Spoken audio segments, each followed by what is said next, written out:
मतलब शुरुआती दिनों की एक फोटो लगाई थी, ये देखिए। Looking younger. इंटरेस्टिंग, एक पूरा एनालॉजी हो सकता है। लेकिन सवालों की शुरुआत करते हैं। आप अपने आप को मोदी जी का हनुमान कहते हैं और अब आप मोदी जी के चिराग भी बन गए हैं। मतलब आप पर जहां जहां बाजी लगाई जा रही है उसमें आप अच्छा रिपोर्ट कार्ड दे रहे हैं, चाहे वो 5 की 5 लोकसभा सीट्स हो या फिर 19 सीटें। एक वक्त था जब हम लोग आपको बिहार में ट्रैक कर रहे थे, क्या आप भी कभी नर्वस हुए थे और क्या आप लोगों ने सोचा था कि ऐसा रिजल्ट आएगा, मतलब 200 पार? इतना बड़ा जनादेश आएगा ये तो ईमानदारी से मैं बोलूँगा नहीं माना था।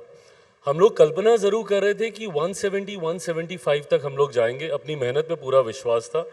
बट आपने नर्वसनेस की बात की, मैं रहता हूँ नर्वस, और ख़ास तौर पे जिस दिन रिज़ल्ट आ रहे होते हैं उस दिन धड़कनें बहुत ज़्यादा बढ़ी रहती हैं। मेहनत पे विश्वास होता है, आपने एक ईमानदार प्रयास किया होता है, सारी चीज़ें एक तरफ, पर जनादेश फिर जनादेश होता है।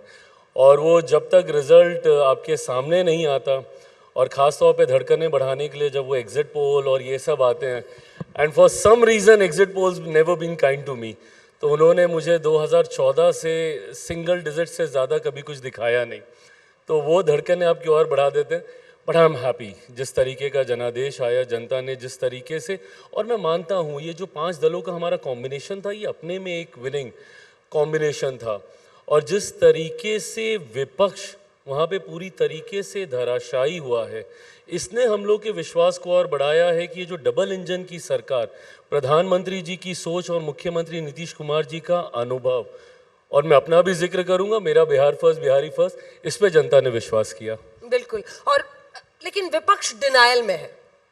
विपक्ष ये कह रहा है कि आपने वोट चोरी की है। राहुल गांधी वोट चोरी तब भी कह रहे थे चुनाव के पहले, राहुल गांधी वोट चोरी अब भी कह रहे हैं। आप कह रहे हैं वोट चोरी नहीं, जनादेश चोरी है। वो यही कह रहे हैं कि ये जीत आपने मैनिपुलेट की है। दिक्कत यही है विपक्ष की कि जब तक वो इस बात का आंकलन नहीं करेंगे, मंथन नहीं करेंगे कि कहाँ गलत जा रहे हैं, you losing elections one after the other repeatedly. हर राज्य में, हरियाणा जैसा राज्य आपके हाथ से चला जाता है, महाराष्ट्र में जिस तरीके के परिणाम आपके सामने आए, और ख़ास तौर पर विपक्ष की जो सबसे बड़ी पार्टियों में से एक है कांग्रेस जैसी पार्टी, वो जब तक इस बात का मंथन नहीं करेंगे, आप हर बार एक नया बहाना लेके आ जाते हैं, ईवीएम ईवीएम ईवीएम, लंबे समय तक ईवीएम का बहाना चला, अब आप एसआईआर का बहाना लेकर आ गए, आप वोट चोरी की बात करते हैं, जिसको मैंने कहा भी कि आपका वोट चोरी नहीं, आपका जनाधार चोरी होता जा रहा है, वो धीरे धीरे आपके हाथ से खिसकता जा रहा है। इस बात का एहसास विपक्ष को हो ही नहीं रहा है, और वो आज भी आंखें मूंद के बैठा हुआ है, सिर्फ इस बहाने को बनाता हुआ कि इस वजह से हार गए, इस वजह से हार गए। खुद की नाकामी क्या क्या रही, इस पे अभी तक ना उन्होंने मंथन किया, ना उन्होंने चिंतन किया।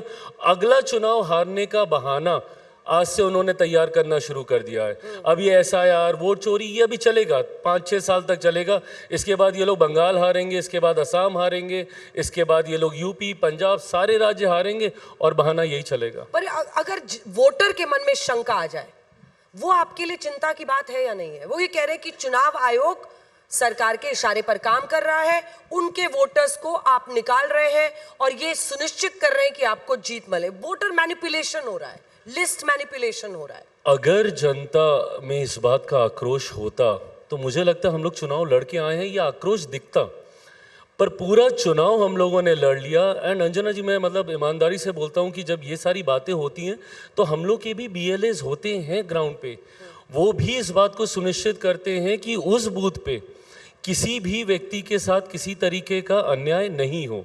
ये रिपोर्टिंग हम लोग के पास भी आती है, गाहे बगाहे जब ये खबर आती थी कि अरे भैया इसका एक जेन्युइन वोट था, ये कट गया, इस परिवार के साथ ये हो गया, तो हम लोग उसकी रिपोर्टिंग करते थे, उसको सुधारा जाता था। तो वी हैव मेड श्योर कि किसी के साथ किसी तरीके का अन्याय नहीं हो।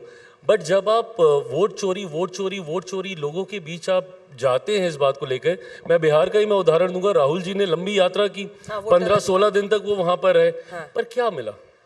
जनता ने उनके ऊपर विश्वास तो किया नहीं, और कहीं पे आपको कोई ऐसा आंदोलन, कोई ऐसा प्रदर्शन या इनकी खुद की तरफ से कोई ऐसी आपत्ति इन्होंने दर्ज नहीं कराई। अगर ऐसा होता तो आप जाते ना एक बार चुनाव आयोग के पास, एक औपचारिक आपत्ति तो दर्ज कराते, आप न्यायालय जाते। बट आप इसको लेके सिर्फ हंगामा कर रहे हैं, इसको एक पॉलिटिकल इशू बनाने का सिर्फ प्रयास किया जा रहा है अपनी हार को छुपाने के लिए। एक और संसद में बहस हुई वंदे मातरम पर। अब उनका कहना है कि 150वां वर्षगांठ, अच्छी बात है, जश्न मनाइए पूरे देश में। संसद में उस पर बहस क्या थी, क्यों करना जरूरी था? वंदे मातरम, मैं मानता हूं कि युवा पीढ़ी को इन विषयों के साथ जोड़ना ज़रूरी है। ये पिछले 150 साल की जो विरासत है, ये अगले 150 साल तक इसी नीयत के साथ कायम रहे, युवाओं में इसको लेकर उसी तरीके का जोश उत्साह बना रहे जो आज़ादी के दीवानों के जहन में था। जिस तरीके से वो वंदे मातरम करते हुए फांसी के फंदे को चूम लेते थे, ये जोश आज के युवाओं में भी बरकरार रहे। उसके लिए ज़रूरी है इन बातों को निरंतरता में युवा पीढ़ी के सामने रखना, आने वाली पीढ़ी के सामने लेकर जाना। आज जब इसको लेकर चर्चा हो रही है, हर कोई वंदे मातरम की बात कर रहा है, वो बात होनी ज़रूरी है, ये विषय आपके जहन से निकले नहीं। जब हमारी सरकार ने बार बार इस बात को कहा है कि विकास भी विरासत भी, विरासत को संजोते हुए हम लोग विकास की राह पर हम लोग आगे जाएं। हम लोग नई टेक्नोलॉजीज़ को भी अपनाएंगे, बट अपने संस्कारों को उसी तरीके से संजोते हुए। तो ये उसी दिशा में उठाया गया एक कदम था। इस पर एक और सवाल है जिसके बाद मैं आगे बढ़ूंगी। आपके पिता यूपीए की सरकार में भी रह चुके हैं, काम कर, और पता नहीं आप लोगों को पता ही नहीं, ये रामविलास जी ने मुझे खुद बताया था कि ये आपका फैसला था कि मतलब जाना है ना, कि आपको मोदी जी के साथ जाना है। बाद में ज़रा बताइएगा कि आपको मोदी जी में क्या दिखता है कि आप जाते हैं, फिर एक बार मामला गड़बड़ हुआ, फिर आप उन्हीं के पास जाते हैं, लेकिन यूपीए में भी काम किया। अब विपक्ष के नेता कहते हैं कि भाई नेहरू की लेगेसी को ख़त्म करने के लिए ये बहस सिर्फ की गई, कि नेहरू ने ये पैराग्राफ हटाया था, ये बताने के लिए देश को ये किया गया है। नेहरू की विरासत को ये सरकार ख़त्म करना चाहती है। देखिए, मुझे लगता है सिर्फ तथ्यों को सामने रखने का प्रयास किया गया है।